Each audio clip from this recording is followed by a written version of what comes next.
Welcome to the final evening in our Reading Ian Wallace speaker series.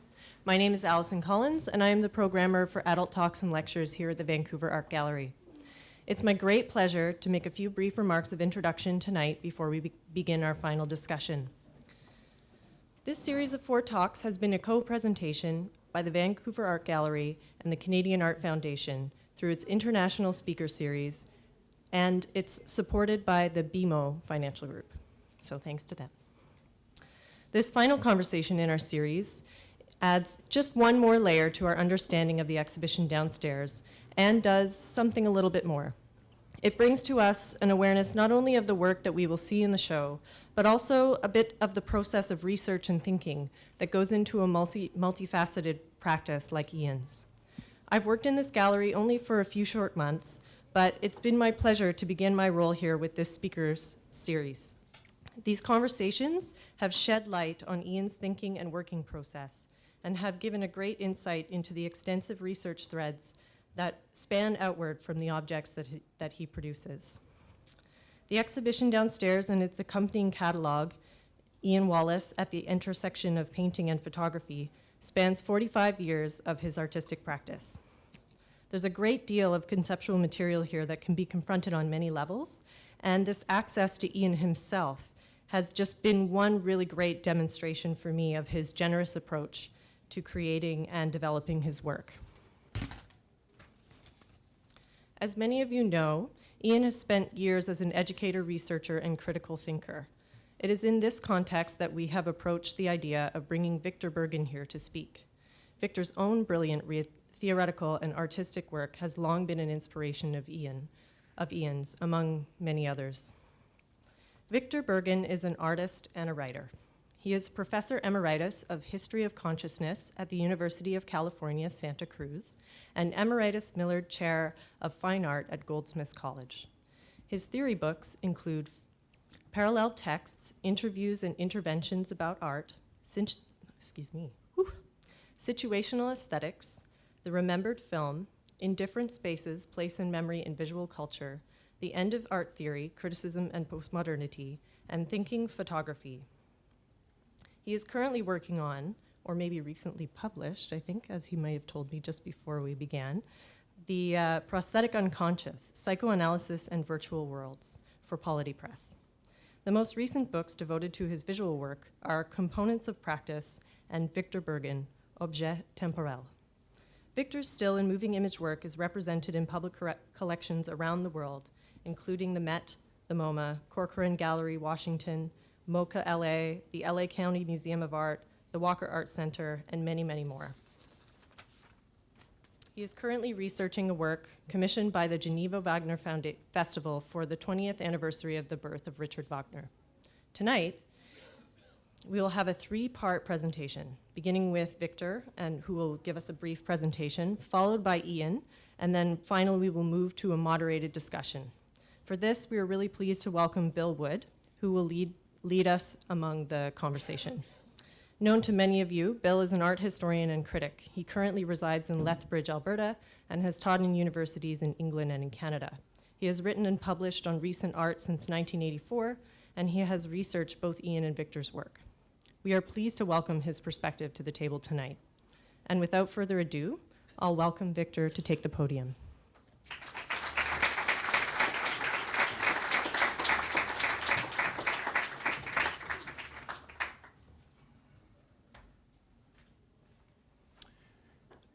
Thanks, Alison, and good evening, everyone. I've been here about 24 hours. I came from Paris. I think it's 3 o'clock in the morning for me. So this may be the first time I fall asleep in my own talk.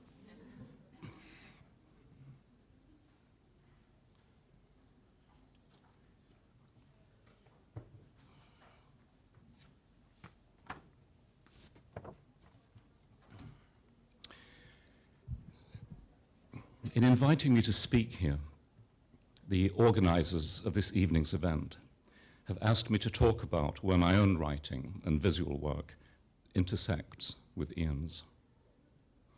The idea of intersection is invoked in words and images on the cover of the catalogue to Ian's current retrospective exhibition. As there are more points where our interests cross than may be mentioned in the time available, I limit my remarks to the issue that the catalogue cover most directly raises, that of the relationship of photography to painting. By the 1960s, many artists of the generation to which Ian and I belong had come to see painting as a practice of significance only to the art market, and with little other relevance to contemporary society. Photography, however, is encountered throughout everyday life, in newspapers, magazines, advertising, social media, and so on. It plays a fundamental role in the formation of the ideas, beliefs, and values according to which people live. To work with photography, therefore, is unavoidably to engage with a significant aspect of the socio-political process.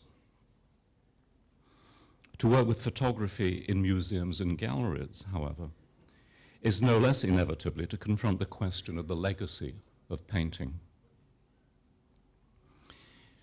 To speak of the intersection of painting and photography implies that a prior question first be answered.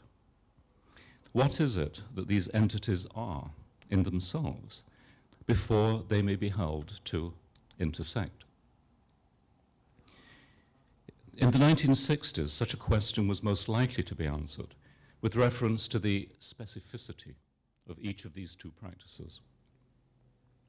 In essays written between 1940 and the early 1960s, the American art critic Clement Greenberg argued that an artistic practice progresses through its attention to that which differentiates it from other art practices, its specificity. For Greenberg, what distinguishes painting from other arts is paint itself, applied to a plane surface.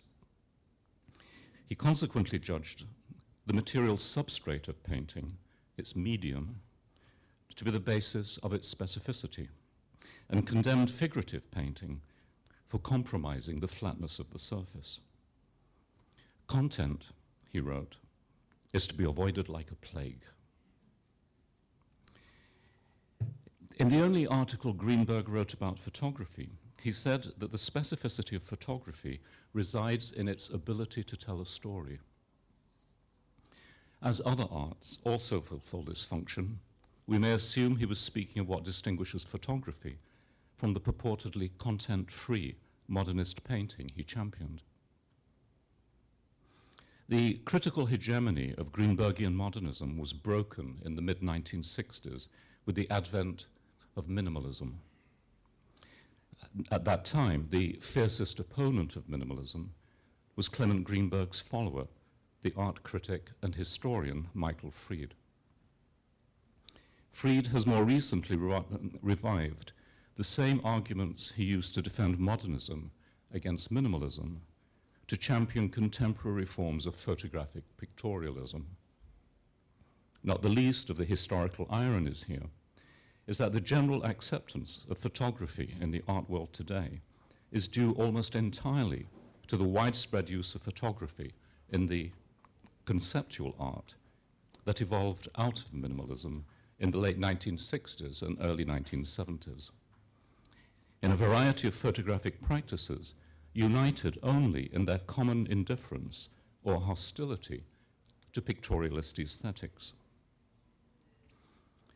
In extensively borrowing from painting, from conventions of genre, through compositional schemas and such modes of presentation as large physical size, neo-pictorialist photography is by definition indifferent or hostile to the considerations of specificity essential to Greenbergian modernism.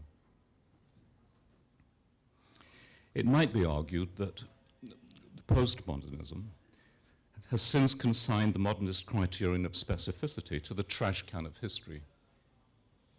For me, however, it remains a powerful idea with wide-ranging applications. I think immediately of the place of specificity in the writings of the French philosopher Louis Althusser, which emphasize the specificity of the political in the variety of its instances. Feminism, for example, has taught us that there is a politics of the kitchen, a politics of the bedroom, and that the specificity of the political in visual art may lie not in the representation of politics, but in the politics of representation. The specificity of photography, however, cannot be defined in the terms in which Greenberg first defined the specificity of painting, medium specificity. In an essay written some 15 years ago, I observed, I quote, "If, according to Greenberg, the medium of painting is paint applied to a flat surface, canvas or board, then it might most strictly follow that the medium of photography is photosensitive emulsion applied to a flat support, glass or acetate. But such a definition would evict the camera itself from the scene, reducing photography to literally photography, drawing with light, as in, for example, the photogram.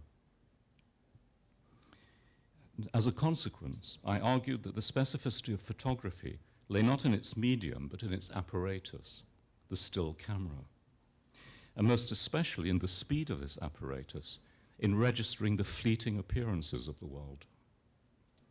It seemed to me at that time that the genre of street photography best exploited the specificity of photography, in that it produces results that no other art form could replicate. Today, an air of anachronism hangs about the expression still camera. It no longer needs to be argued that the digital convergence of the once distinct technologies of film, photography, and video has dissolved the previously categorical distinction between still and moving images.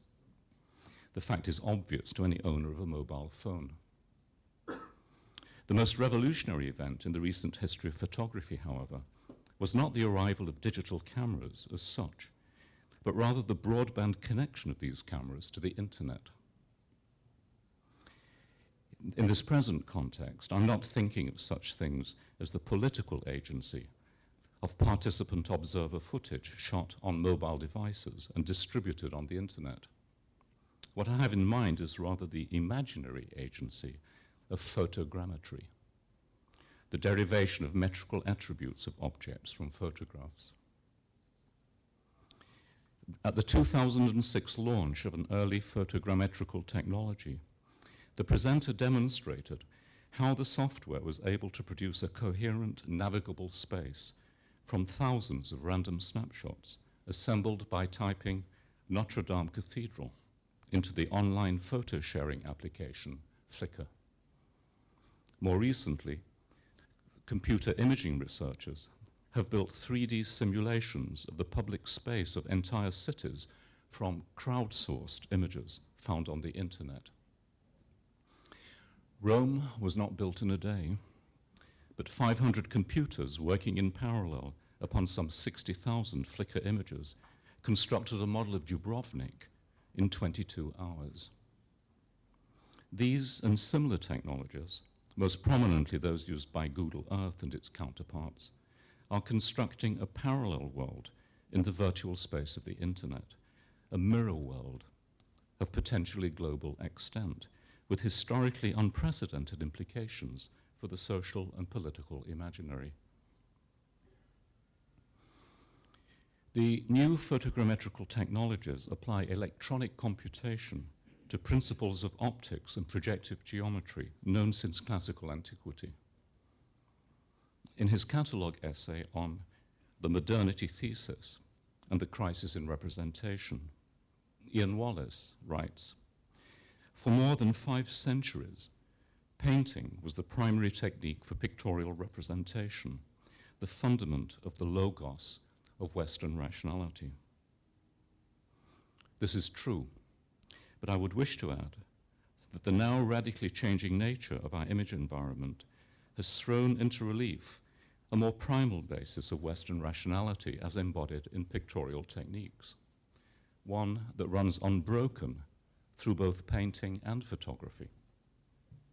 I refer, of course, to the perspectival system of representation. A short history of photography in the age of computer imaging may remind us that the instrument one may buy in a store is a historically contingent application of the optical principle of the propagation of light in straight lines and the geometric projection of points on these lines upon a plane surface to represent a three-dimensional object in terms of two-dimensional space. The essence of the camera is immaterial, residing in optical, geometrical, and mathematical principles that are independent of their physical and now computational forms.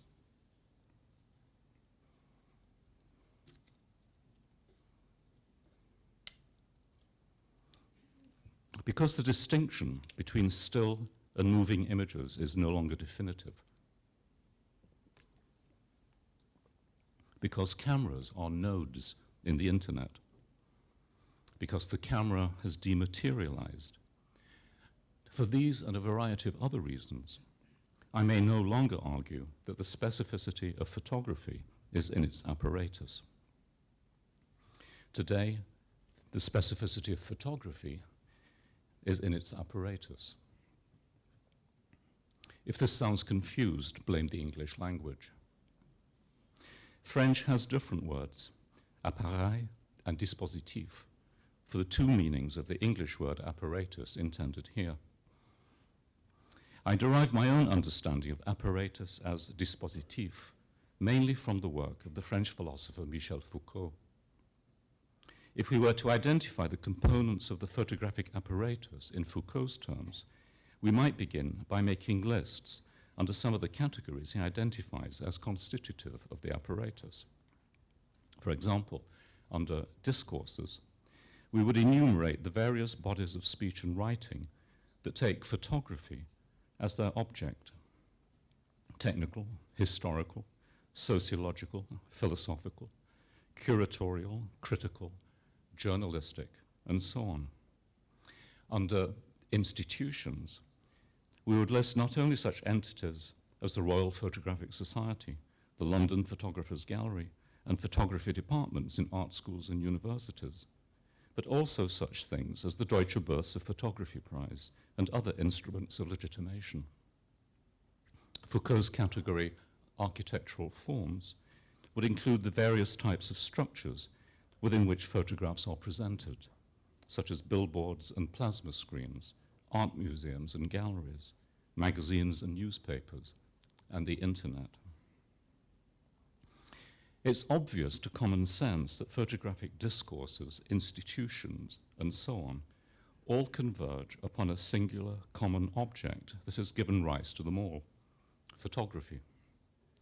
But this putative singularity is in fact a mutating techno-socio-phenomenological jigsaw, incapable of forming coherent pictures without discursive framing.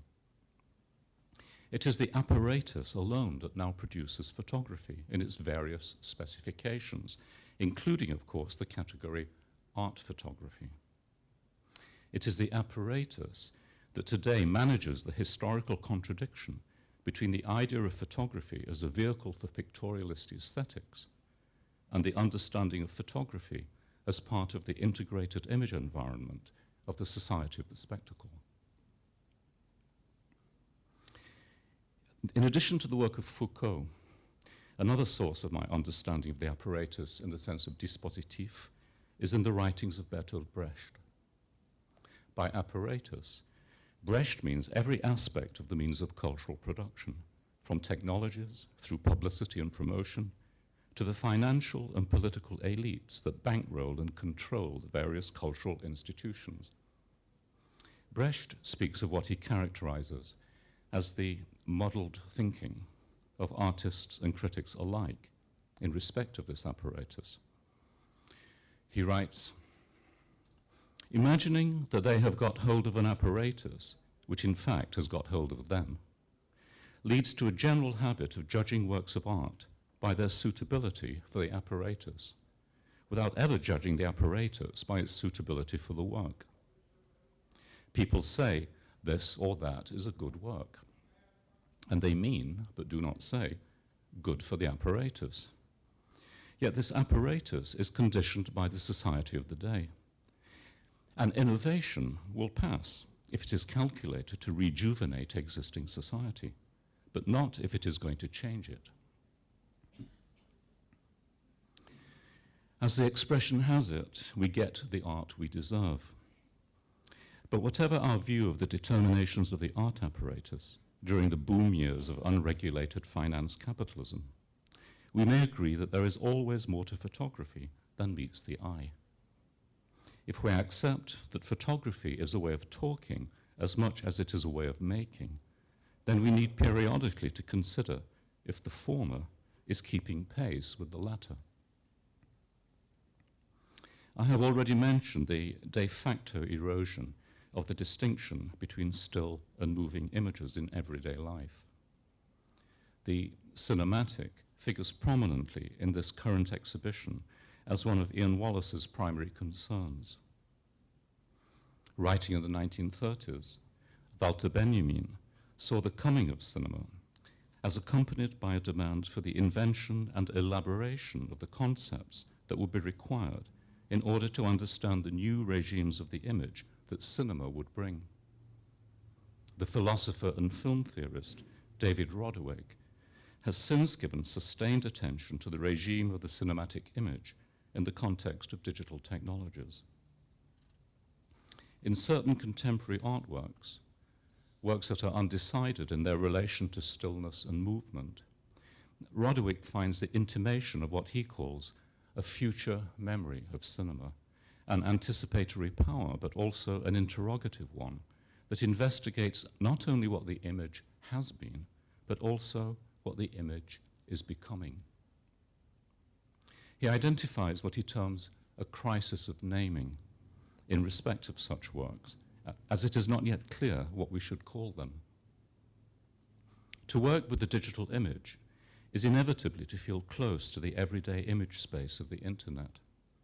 But to work with the projected image in the space of the gallery is to be no less close to painting. Time-based projected image works in the institutional setting of the gallery are seen under conditions specifically different from either the theatrical setting of cinema or the domestic setting of television, as it is accepted that viewers will enter and leave the projection space at indeterminable intervals. The time of projection in a gallery setting is therefore dual.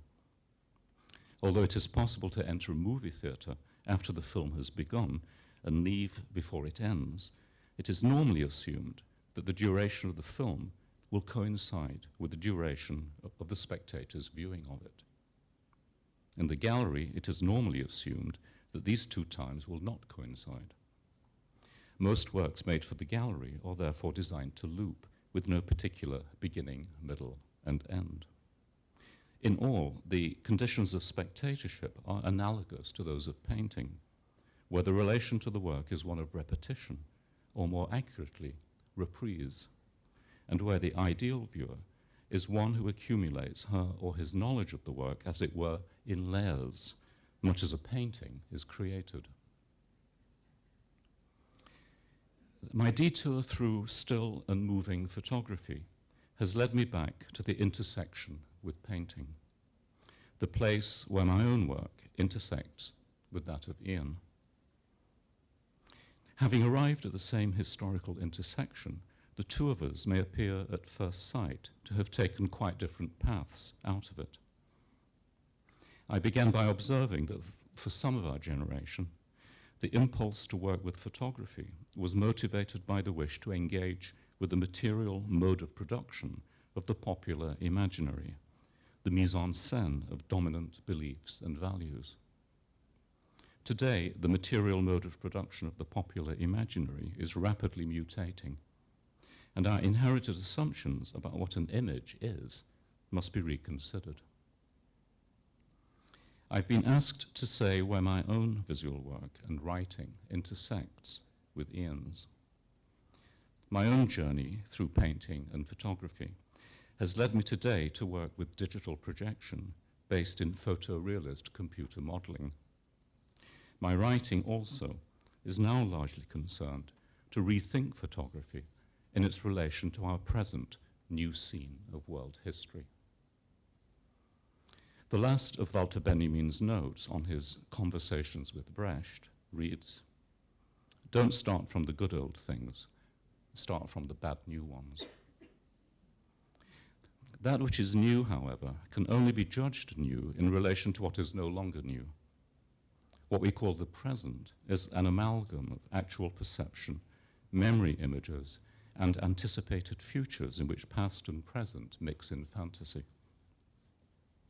Ian Wallace's work at the intersection of painting and photography reminds me of this. In her catalogue essay on Ian's work, Diana Ogatis refers to Wallace's three primary subjects: the worlds of the street, the museum, and the studio. In the work reproduced on the catalogue cover, these worlds collide.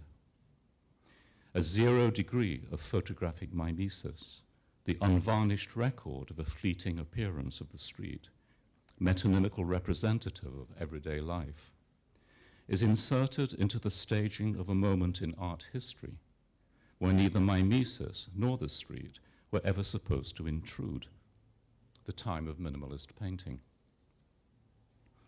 The woman standing at the intersection on the cover of Ian's book is a time traveler, or it is the apparatus of monochrome painting that has traveled in time to stand at the crossroads alongside this citizen of the early 21st century.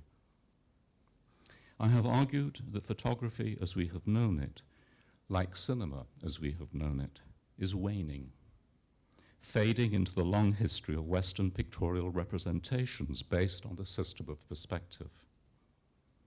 By virtue of this very same argument, I must acknowledge that the spectre of painting, as practice, institution, and apparatus, continues to walk the mirror world that algorithmic cameras are building for us.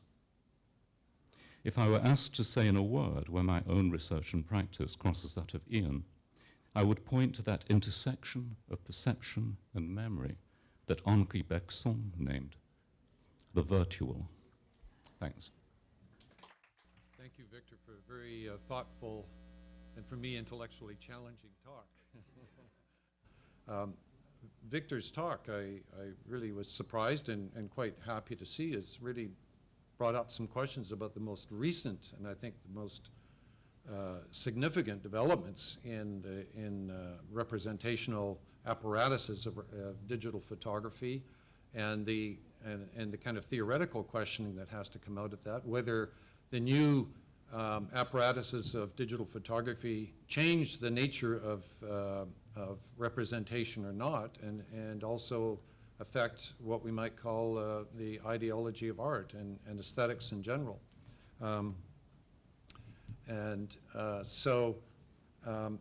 In contrast, I think, to Victor's talk, my talk is going to seem a little bit nostalgic, but I must say one of the reasons why I was interested in inviting Victor here to contribute to these discussions was perhaps for nostalgic reasons. My exhibition is a retrospective, and in a retrospective one wants to, in a sense, kind of review and investigate both major shifts and turning points and decisions that an artist makes in the development of work over time.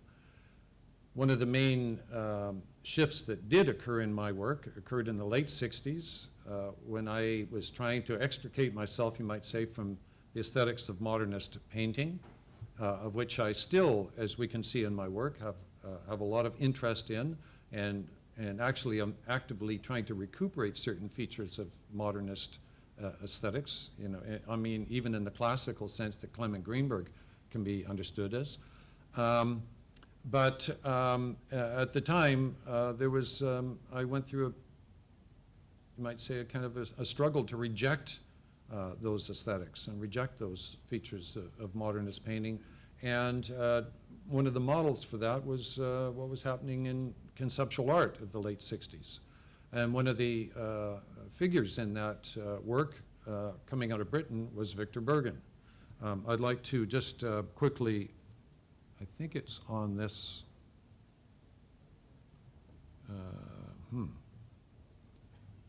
Sorry, I thought we were on the same. Yeah, on the same program here. Oh no, here we are.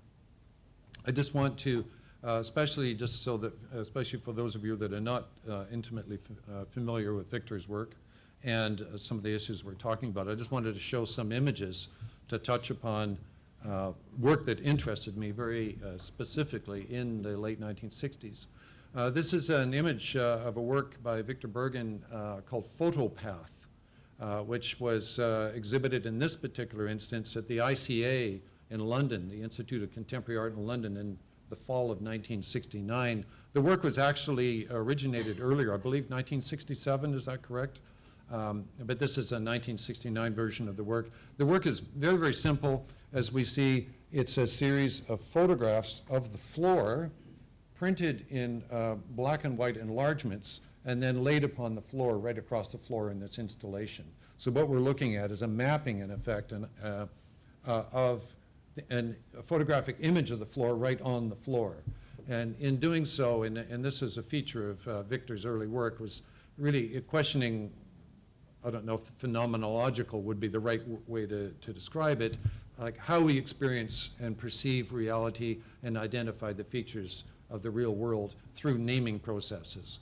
And one of those naming and identificatory processes in the process of creating a language by which we can identify experience in the world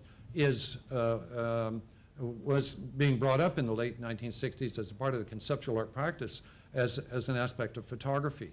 And I was coming out of a very formalist, you might say, what I would think of as a formalist or modernist kind of questioning of abstract art. This was, for me, a very, what I saw in this particular piece was the key blending of the relationship between referencing and representational given by the photographic medium and the, you might say, the abstract cutting across through the space of our experience of an abstract line, in effect, here. This was picked up by myself in the same period, in the fall of 1969, in my first piece, what I called White Line, which consisted very simply of 5 12-foot lengths of shiplap painted white installed at the Maplewood Mudflats in North Vancouver in front of Tom Burroughs' house at the time. And for me, it was a work of sculpture, but commenting on painting, the boards are actually painted white, coming out of, in a sense, a kind of a reference back to painting. And I think perhaps there was some acknowledgement, I have to acknowledge some influence of the work of Carl Andre, who was known for arranging bales of hay and in a show he did here, actually later in 1970, which was blocks of fur in a long line as a kind of a way of kind of creating a kind of a cut or a slice across, you might say, the natural landscape.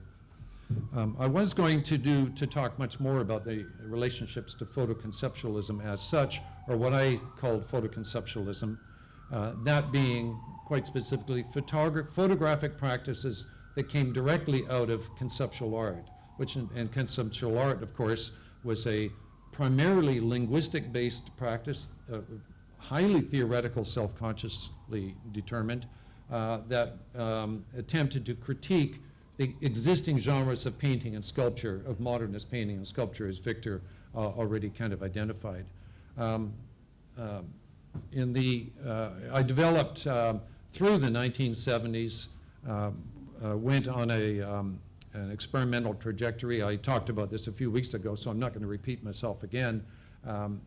A development of assembly of large-scale photographic enlargements. Each one of them dealt with a specific kind of subject matter. In this case, image text from 1979 showed at my first solo show in the Vancouver Art Gallery in 1979. Image text is really a profile of my studio at the time and me working in my studio down the lower right-hand side, combined with a kind of a text, of course, which is an acknowledgement both of kind of my interest in in kind of a Mallarmé or modernist poetics and concrete poetry specifically, but also an acknowledgement of, you might say, the textual aspect of, came out of conceptual art practice, which involved a self-conscious questioning of of what it is to make a work of art, especially in the art language group's approaches to this. Around the same time, this is a work from 1977, a little bit earlier, is a work by Victor Burgin, and which of course was of interest to me in following the trajectory of the work coming out of what I call photoconceptual art. In other words, artists who are practicing a photographic practice, a socially critical, theoretically self-conscious content in their work, and combining text, in other words, a critical text down below. I won't try and read it, it's too small to read here, commenting again on, in this case, photographic images of the, you might say, the social environment. And in Victor Burgin's work, it took a great variety of different kinds of subjects and attention to subjects. What I would say about this work and the significance of photographic practice to this, and I think that some of the comments that Victor brought up in his talk will bring out in discussion here, because I think I've some of the aspects of what he said, I would, if not criticize, at least say that within art practice there's a slightly other kind of bent, other kind of direction and comments and intentions and aims that artists will seek that aren't necessarily contingent upon the specificity of the apparatus per se. And it's this part of the, as I saw it anyways, with the development of photoconceptualism, was the freeing of an artist to, through forms of representation, but not necessarily through truth forms of representation. Wasn't so specifically interested in the, you might say, the vanishing point perspective of the photographic apparatus as in a sense encompassing an absolutely truthful relationship to the world, even though that there is an aspect of that and a part of that plays in it, so much as the linguistic and referential aspect of photography, the ability of photography to present a semiotic relationship to touching upon subject matter or signs in our society that allow one to identify subject matters and open up whole spheres of content and discussion. And of course, this was very, very important in the late 60s with the political discussions that were going on all levels, and for artists that were trying to kind of open up the language of contemporary art to explore all of those different subjects that were of primal concern to artists and the general public as well, as a matter of fact. So beginning with Photopath here, for me, was, even though I never actually saw the work, I've never seen it actually installed. I did in the late 60s, in 1969, somehow, I don't know how I got my hands on it, but I did, and I still have my original ICA catalog with the reproduction of Photopath in it. And I constantly referred back to this work as kind of an icon of that turning point in my own work, where I was exploring these totally different relationships that coming out of a painting background into sculpture and dealing with the kind of, you might say, articulations within social space of signifying features that particularly, for me, took place within the field of what I call photoconceptualism. So I think that's just to touch upon those things and open up some of the thoughts that I have about this and to acknowledge Victor's talk. I think we can move on to our next stage in this kind of three-part conversation here. And I think, are we all going to meet up at the front now and have a conversation? Thank you. Okay, well, thank you.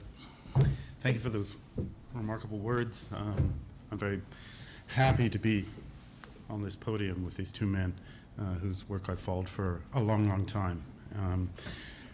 And what I wanted to start out with is some of the discussion that Ian was basing, and Victor mentioned about conceptualism. And I wonder, although I don't want to go into too much biography, but I thought it might be interesting for Victor, for you to talk about the origin of works like Photopath and 25 feet 2 hours in a set of instructions. Well, yeah, historically, it was a growth out of minimalism. I encountered minimalism when I was a student at Yale in the Art and Architecture School in the 60s, in the mid-60s. And Bob Morris and Donald Judd were coming up and speaking. I was in their seminars. And I remember Donald Judd, for example, he said, in one of these seminars, he said, a form that's neither organic nor geometric, he said, that would really be a discovery. And then Robert Morris came, and he'd written these notes on sculpture in Art Forum, a series of, I think, 3 articles, about 65, 66, which I'd been very interested in. And I think it was in one of those that he said that he wanted his work, his sculpture. I don't know how clued in you are about the work of this period, but at that time, a typical Robert Morris sculpture was a grey cube sitting in the middle of a white gallery. And he said that he wanted his sculpture to be no more or less important than any other term in the room. Now, by term in the room, I supposed he meant things like, radiators, molding around the ceiling, window frames, and so on. He wanted his sculpture to be no more or less important. So Judd and Morris got me thinking. I actually said to Morris, I said, well, if your sculpture is no more or less important than the radiator, why do you need the sculpture? And he said, oh, I never said that. Well, he'd written it. So I thought, okay, I'm not going to say anything, but there's something important here. And then this idea of a form that is neither geometric nor organic, what kind of form could that be? Well, it could be a form of thought. If you have a form of thought, it's neither geometric nor organic. And back in those days, like a long time ago, we were actually still thinking like Vasari in his Lives of the Artists, when he was saying how, Cimabue solved a few problems but left issues that Masaccio picked up, and then Fra Angelico solved those, and finally we're coming with, Michelangelo, we're going to be solving all the problems. So there was that kind of teleological version of art history that Clement Greenberg reproduced. And basically he was saying, painters are moving towards this perfect self-contained purity that will be the painting. And each generation gets so far towards that goal, but then they fail inevitably, and they leave problems for the next generation, and the next generation, in solving those problems, produces the next work. So there I was at Yale as a student. I thought, these are the next problems. So I didn't know whether to work on them or sell them, but out of that came this wish to produce work that wasn't there, and that was one of the first exhibitions of conceptual art that Ian, that Photopath was in this show called When Attitudes Become Form. Another exhibition about that same time was curated by Lucy Lippard, and she wrote a book at that time called The Dematerialization of Art. So in that period, there was that ambition to make visual art that wasn't there. Sounds kind of contradictory. And something that Ian didn't mention is that Photopath actually is a set of instructions. So what I was doing by the time I left Yale, I was simply writing instructions for works on cards and keeping the cards in file box. And then I think in that case it says something like a path along the floor, 1 by 21 units, photographed, and the photographs installed so that the images are congruent with the objects. It was, something like that. So the idea that it was based on, if there are any philosophers in the room, it's based on the type-token distinction. That there's one type, and then you can have many tokens, many exemplifications of it. So on the basis of that written instruction, there could be many tokens of photopath. That was one. There's one at the Guggenheim. There have been a number of installations since then. The most recent was at the Art Institute of Chicago last year. And it was the first time it was actually shot in color, because at the time of the ICA show, that would have been too expensive. That's why it was in black and white. I would like to claim there was some great artistic intention there, but no. like many great artistic intentions, it turns out in the end to be a matter of money. But at the Art Institute of Chicago last year, they had the money, they made it big. I wasn't too happy with the way it turned out. I actually had a few technical problems. What I was happy about was when they took it away, it was in this Renzo Piano new atrium entrance, going a good way of the way along it. And it's a relatively recent building. It's not that old. And the sun's coming in. And when they took the photopath up, there had been a photo imprint on the floor. And I thought, wow. Photography in its purest form, a change in the material brought about by the action of light. I better stop there. No, I've always thought that, especially with the normal photograph of photopath is black and white. That's one of the first times I've seen it in color. Yeah, and so you have to tell, when you teach it, you have to say, this is a black and white photograph of a black and white photograph on a colored floor. So it's great to see it here, and I like that. I like that story. I was thinking about it was the idea of instructions I was getting at, and how your early work, the work that we identify with conceptualism or conceptual art here, has a type of instructional basis, but it also engages with something Victor Burgin was involved with for a lot of the 70s, of engaging with the social documentary, the history of social documentary photography. I wondered if you might want to talk a bit about that. Well, the question of the instructional basis, too, is a magazine piece had instructions, kind of a la Victor Burgin or Lawrence Weiner, and it can be produced in any number of manifestations, any number of installations. Likewise, White Line, too, is in the exhibition here and is constantly reconstructed just according to instructions. A lot of that, as Victor mentioned, had to do with money. It was, in effect, nothing that anybody, I imagine, would want to buy anyways, but it was still legitimate as a work of art. B, that never cost me very much to make. So it was like a very free form of making art, and art that occupied space in a very specific way. And especially with magazine piece, to come back to the topic about photographic apparatus and imagery and representations in our society, for me, magazine piece was like photopath, but using a magazine instead of photographing the specificity of floor space, for instance.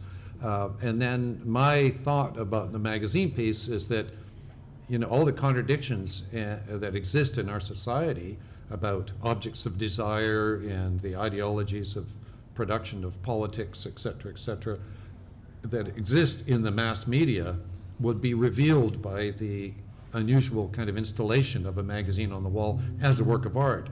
And now the ideology of painting and art as having a very special value in the society being applied to everyday material like a magazine, I assumed and would cause a rereading of that material on a whole nother level, an ideological level that would be first constructed aesthetically and then critically, and of course, and out of that nexus would be a political rereading of the material. So magazine piece was another what I call concept pieces done by instructions that were very simple, very direct. And again, part of that was suggested by the specificity, but simplicity, but the absolute cogency of photopath as a way to create a turning point out of modernism or late modernism into post-conceptual or postmodernism, I suppose we might call it. It did, that way of working did raise a problem for me. I don't know whether it's a problem that you encountered also, because I wrote the instruction, if you like, the type. And at the time, originally, back when I was just leaving Yale, 67, I wasn't making any of these things. Didn't have a studio, didn't have any money to make things. But then, a couple of years down the line, you start being given a budget to make things. And then that raises a problem, because where's the work, quote unquote?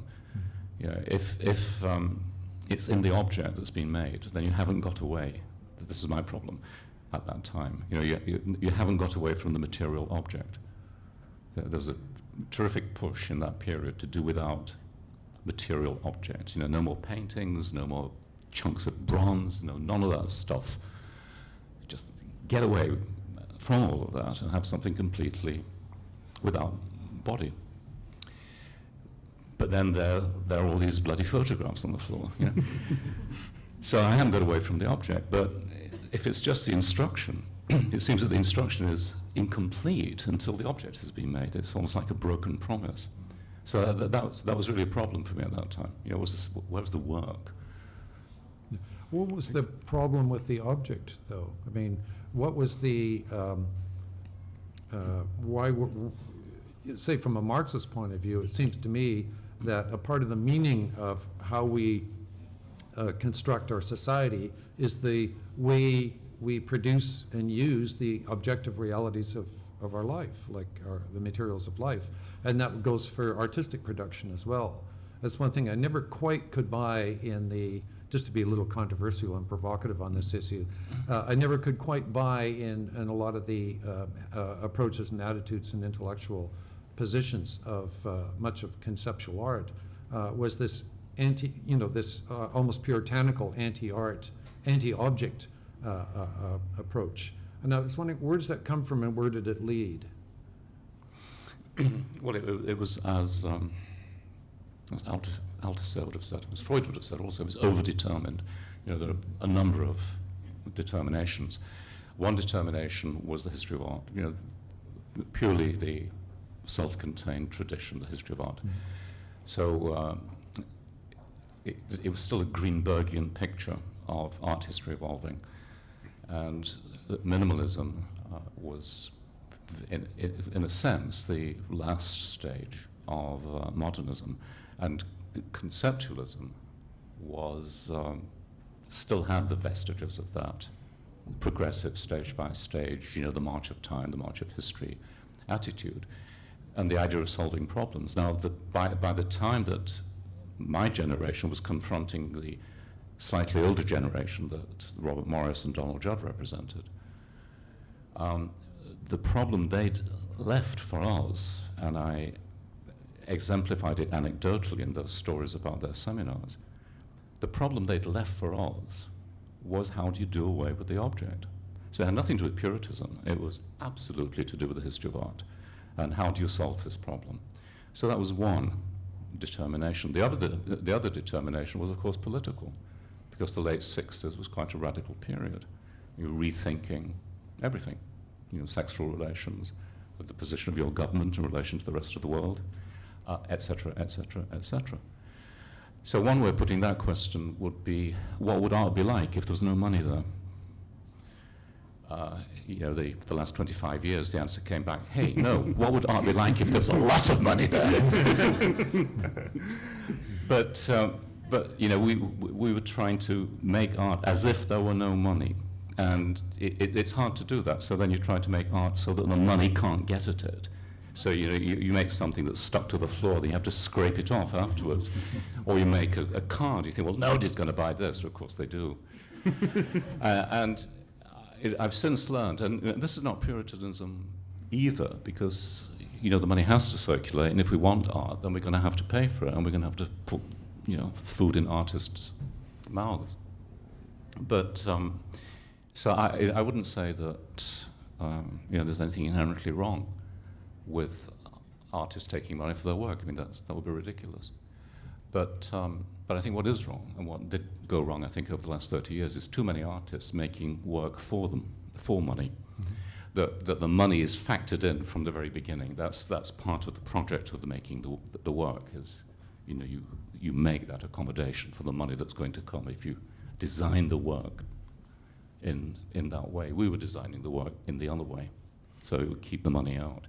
So you could then say, well, what would it be like if there were no institutions. I mean, the dealers in that period, remember, didn't have galleries. Artists didn't have studios. I think it's interesting because, I mean, there is one, you mentioned the idea of, sort of getting rid of the visual, and of course, I still think that Terry Atkinson in their first issue of Art and Language, where it's just the question of conceptual art is whether visual art will remain visual. And raising that as a question, not as a, he's not saying it's a solution, that the no object is solution. And I think it was Peter Osborne who, quite brilliantly said, well, that's what happened. Yeah. That sort of was tested to the point where we realized that, as in your work, even reading a text on the wall is a visual experience. So what I'm interested for both of you is how if that period, say, ends sometime in the early 70s or something like that, that least object or no object period, both of you by 73, 74, returning to forms of photography that have, again, a relation to the social documentary history, and also to somewhat larger mural forms. I mean, larger than standard art photography at the time. And you're doing image text, certainly at that time, more than you are, but you start turning to painted photographs. So I think that's interesting. I'd like to hear you two talk about those two different approaches and that kind of what some might say is a return to the picture or ideas of the picture in that, after that sort of aftermath of conceptual art. Well, I quite programmatically re-engaged with the pictorial nature of museum art, of painting, without using painting in effect, through photography, to use what I saw as the incredibly rich and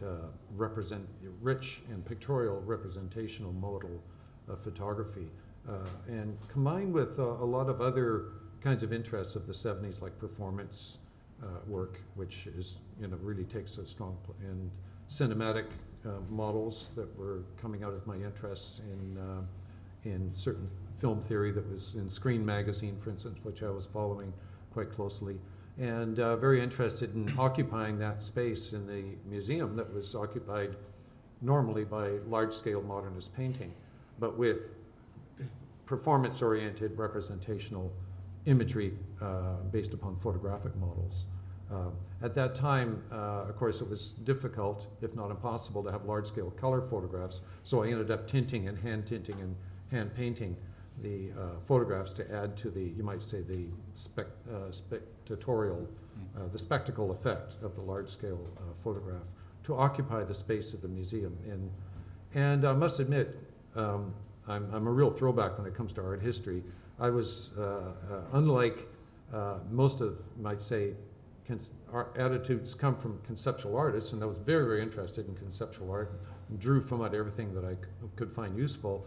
One of my favorite artists was Tiziano or Titian, and Renaissance mural painting was for me an incredibly rich vocabulary for an artist to use to express interests and concerns about contemporary life, but using photography instead of painting to do that. So really I was, in a sense, trying to amp up the pictorial spectacle of the museum space and occupy that space from a critical point of view. Let's just say critical for the most part. In the 70s, quite expressionistic and symbolistic and pictorialist, even in a somewhat traditional and conservative sense as well. Kind of blending all of these approaches into one kind of postmodern mishmash, you might say. When you raised the question about the image, right. And the idea that the text on the wall is a visual image.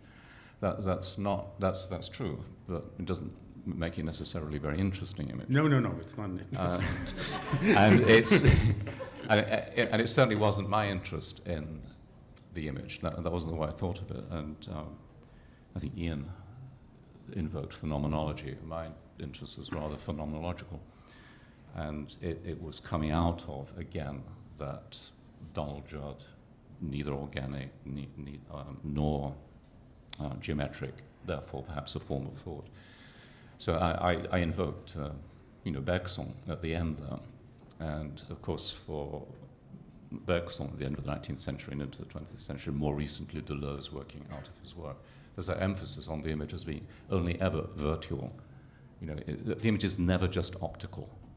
I think there's a terrible flattening of what happens when you look at things in that obsession with the optical. But the image is also simultaneously the optical, but also memory is invoked, fantasy, association. So for me, the image is only ever something that happens. It's an event that happens in the mind of the person who looks. And that's the image that I work with. And I've always been trying to develop a work working with that image, not the purely optical image. So having said that, photography, yeah, I moved on to photography because I became unhappy at a certain point, deeply unhappy with the way conceptual art was going, and especially art and language. I mean, sometimes I'm lumped in by, you know, the more ignorant of the critical world with art and language. Well, you know, they both used, you know, they both did writing, didn't they? So they must, you know, it's art and it's language. You know, they're artists using language, so they must all, you know, they're all the same. All those guys hang out together. Well, you know, we were loggerheads all the time.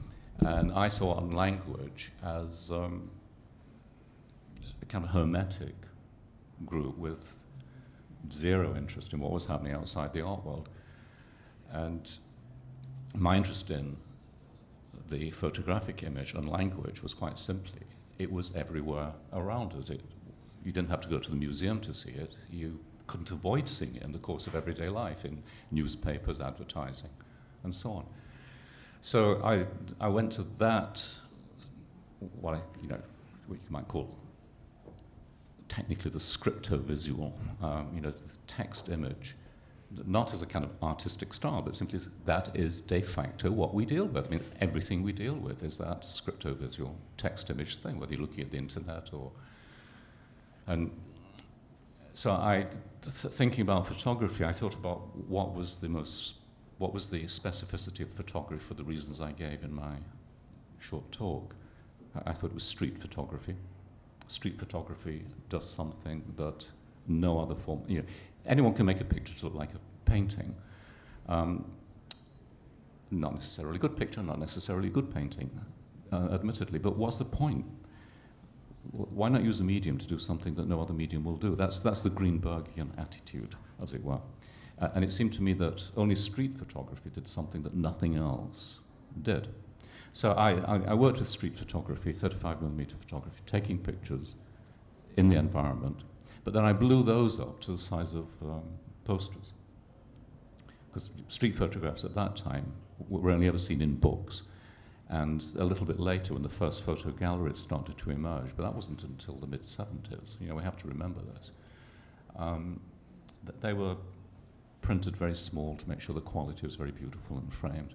So I was blowing up street photographs the size of posters to make that double reference, and then putting reversed out text over them in the manner of photo magazines, like, you know, Vogue. You would often see black and white photographs with the white text over the top. So I was trying to make those kinds of references to posters, to street photography, to the external world, to the world of magazine advertising. And then they were always never just one image. All of these things, the one that Ian showed, is part of 11 or 12 images that would fill a room. So it was a kind of environment. I can't remember whether that's an answer to your question or not. But it's also like a trip across the U.S., right? That was from That the particular one US. was called US 77. It's a kind of road movie. That's the way I thought of it. It was like as if you took frames out of a long-lost film, and all you had were these frames, and you had to interpolate what action came between them. I thought it was interesting just because there's one of the photographs in that sequence is of, I believe, a New York subway with a Marlboro Man image in it, and Ian has a London subway with the poster for a patent film going on. Well, the subway was where you went to photograph when it was raining. Yeah, I'd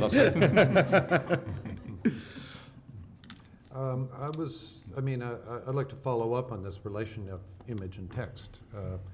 It seems like in your strategy of using the photograph, though, and with the text on it, it's like a voiceover, like you have an analytic commentary on the, often no, quite critical. It's not. No. It's not I would say.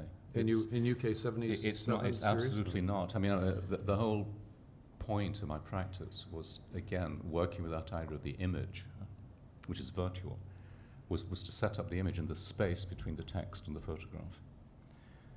So, in fact, my dealer of that time in New York, he looked at this stuff and he said, I don't get it. He said, the text doesn't go with the image. And a number of people said that to me. Even, I can think of a very bright colleague at the University of California who picked up one of my books and looked at it and she said, but the text doesn't go with the image. So there was they were looking for a commentary because, this is where we're trained to see, to understand text-image relations. So the text either extends the meaning of the image by explaining something about it.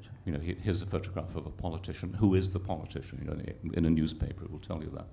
Or the image, which can have a number of meanings attached to it.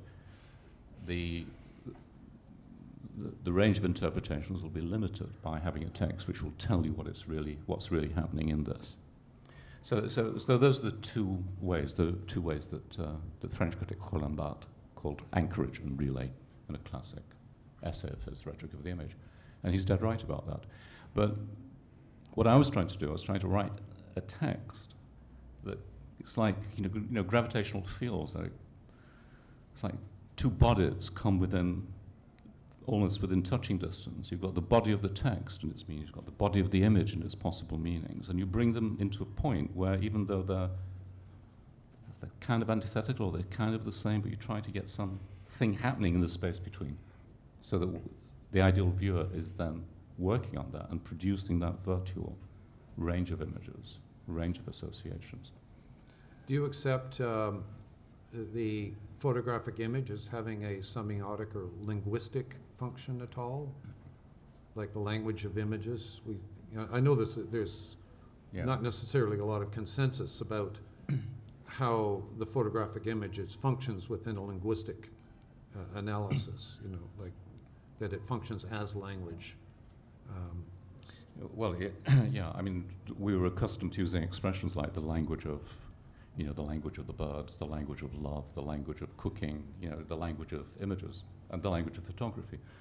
And those kinds of expressions were used, metaphorically for quite a long time. It was only in the 60s with structuralist semiotics that anybody took those metaphors seriously. And one of the things that had happened, of course, was that modern linguistics had got to the point where it was worthwhile asking the question, well, we know what language is now. We have a good idea of the structures of language and how it works. And in fact, we're starting to build translation machines based on those insights into language. So let's take that metaphor seriously. If there's a language of photographs, can we take those analytical models from structural linguistics and apply them to photography and to film? And that's what happened in the 60s, and for quite a while after people were doing that. I was doing it myself, and that's what I was teaching in that period. So yes, by analogy, you can say that there are structures that you can find in language. I mean, rhetoric is a very, if you would pick, I don't know, I haven't looked at an amateur photography magazine for a long time, but when I was looking at stuff like that, so you pick up a magazine and they're telling people how to make, good photographs, and they say, look for contrast. So all of those pictures of, nudes on beaches with driftwood at the side of them, and old people on park benches staring wistfully at children playing, and the homeless person slumped out on the street at the side of a Cadillac. Look for contrast. Well, antithesis is a basic figure of rhetoric. Back in classical antiquity, rhetoric was developed as a study of a language aimed at persuading and understanding how it is that people may be persuaded. So, in the debate, in the city-state, the question is, what are we going to do about those guys on the other side of the hill who keep stealing our olives, and then somebody will say, well, you know, we'll stand up, well, let's go there and beat the shit out of them, and others will say, let's negotiate. But always, you know, some Greek philosophers noticed there's one guy who always persuaded the others. So what was it about his language that was persuasive? So rhetoric originally was the art of persuading, and it was only in the late 19th century and into the 60s that, that those classical systems became really, I think, understood and taken seriously. And there is a rhetoric of photography. You can find those rhetorical structures in photography, in cinema, and so on. Yes, that reminds me. I mean, it's another area just that you did. There's a remarkable essay that you wrote in Thinking Photography that does precisely that, with all those rhetorical figures and their relationship to condensation and so on, to Freudian terminology. I guess what I was getting at is, I think for both of you, and maybe this is a kind of post-conceptual effect as well, which is the artists found that people in my profession, art historians, were not serving your needs properly, and so you started doing historical, theoretical, critical work on your own. And I think for both of you, you see both your teaching and your writing as being linked to your practice quite directly. And I think I'd just like to say something about that.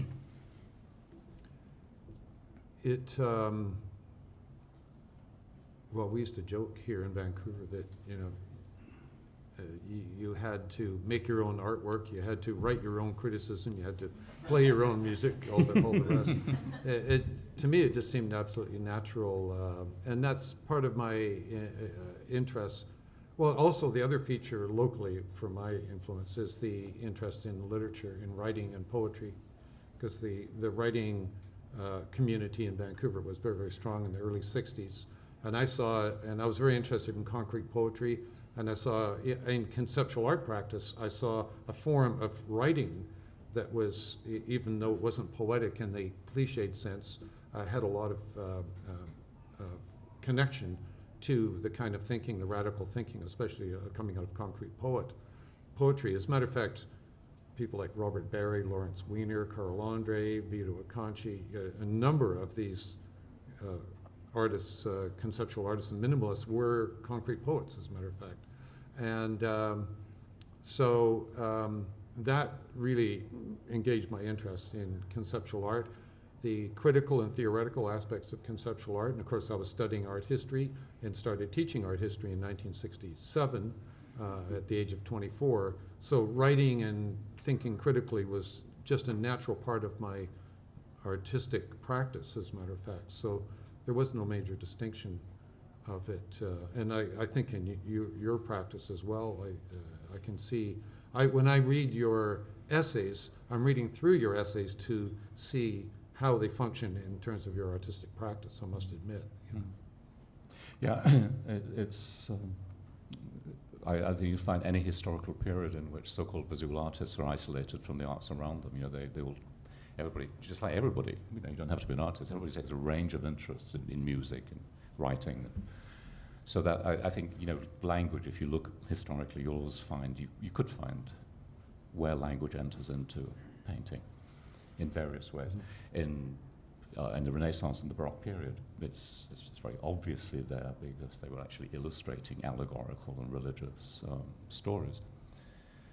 And there was that category in the Renaissance of the learned artist. You know, you really had to, you were supposed to demonstrate your knowledge of philosophy and you know, antique literature in order to make a good painting.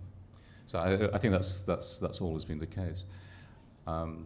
Again, it's a question of specificity. What's the specificity of the use of language in art in any particular period? There's that in the so-called conceptual art period. A lot of theory came in.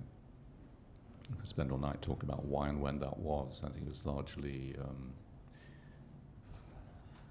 it seemed to be a matter of individual biography. I mean, you know, in my case, I was actually studying philosophy as an elective. It just happened, but and that was one of the big arguments between me and art and language, because they were into British analytical philosophy and I was into French, mainly French, structuralist philosophy, what they call in their magazine the French disease. So, they were trying to act as if they were kind of, the British analytical philosophy doesn't tell you too much about language, but it tells you a lot about Oxbridge.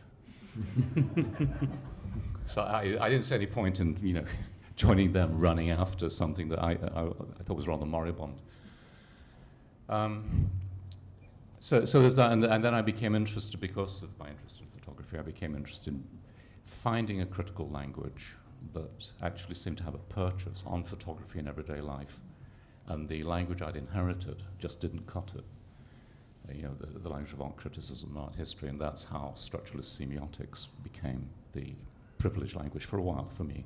And then there was another problem, and that structuralist semiotics doesn't tell you anything about the affect, the emotional dimension of looking at an image, and that's when psychoanalysis came in. So that's also been very important.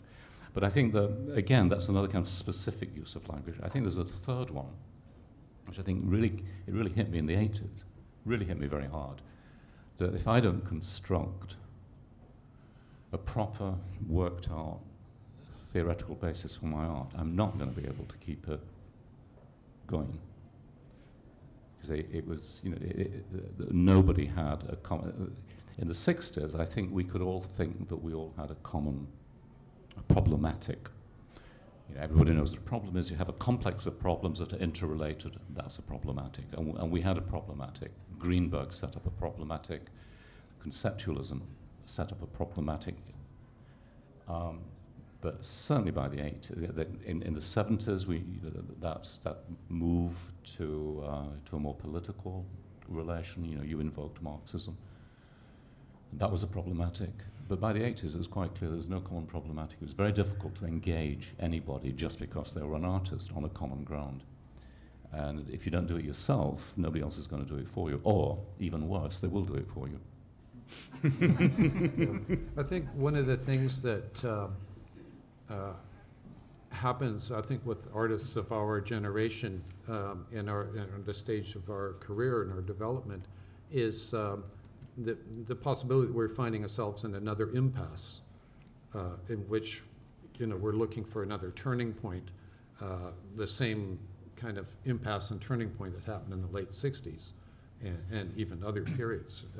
But just to follow on your presentation, when we started the evening here, you seem to be and quite properly so, focusing on really new technological developments and questioning the apparatus in effect, but also kind of examining it seemed to be the drift of what you were saying. I don't know if I got it right or not, is that we have to re-examine the nature of the apparatus, of the representational mechanism by which representations are constructed. And that could be a way of reorienting, you might say, the politics of our art, of where we're going with this, to work our way out of what seems to be a bit of an impasse. In other words, we've resolved a whole number of problematics that what makes an interesting work of art. There's been a lot of, I think, really strong art, but it's maybe come to an impasse. Are we reaching out for new technologies? Is this where it's going? 2 weeks ago, I had a conversation with Stan Douglas, and I think there's an artist that's really working with the cutting edge of new technologies to construct new ideas, new thoughts, and new audiences with projected imagery. Was this sort of like the direction of your thinking about the apparatus? Or are you starting to use, are you thinking about a whole new kind of work based upon a new approach to how the camera itself? In a sense, I'm committed to it, because I began, once I made that move to photography, and once I made the move to photography on the basis that I'm interested in photography, not because it's, a way of making beautiful images. I'm interested in photography, which it may be. I'm not against beautiful images. I just don't think that's a good enough reason to be interested in it. It's maybe a necessary reason, perhaps, if you're in art, but it's not a sufficient reason. So I was interested in, I could have been interested in any aspect of beauty. I could have grown roses, but why be interested in the photographic image? Why choose that? And I think because it's there in everyday life. So it it's part of the, if you like, machine apparatus, call it what you will, that formulates mass consciousness, popular consciousness, the things that people take for granted, the things they don't think about, because everybody knows that, everybody will agree that, that photography plays a part in that, text-image relations play a part in that. It's the environment, it's the water within which we move, and as Marshall McLuhan said, we don't know who discovered water, we're damn sure it wasn't a fish. So, the stuff you're immersed in, you don't notice. So that was the reason I moved to photography and text. Then I'm committed, if that's my program, to moving with that technology. And the photographic technology is not what it was when I started using it at all. Mm-hmm. So hence, Brecht, to start with the bad new things.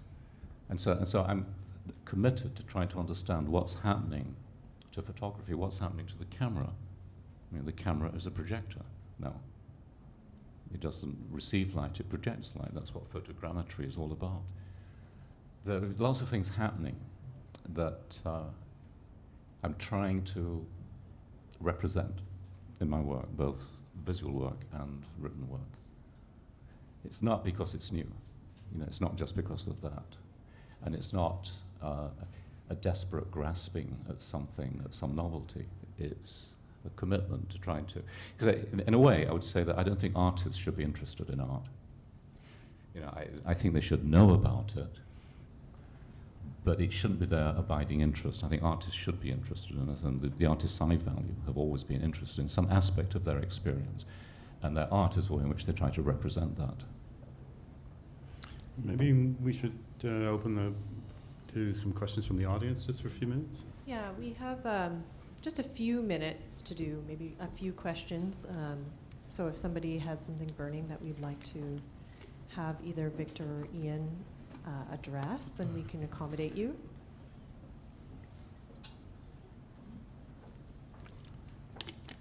Are we all just blown away here by our brilliance? I mentioned Roland Barthes' essay of his called on Leaving the Movie Theatre, and he says when he leaves the movie theatre, he said he can never say anything. And I think it's like that after a talk, and then on your way out, you think, oh shit, why didn't I say that?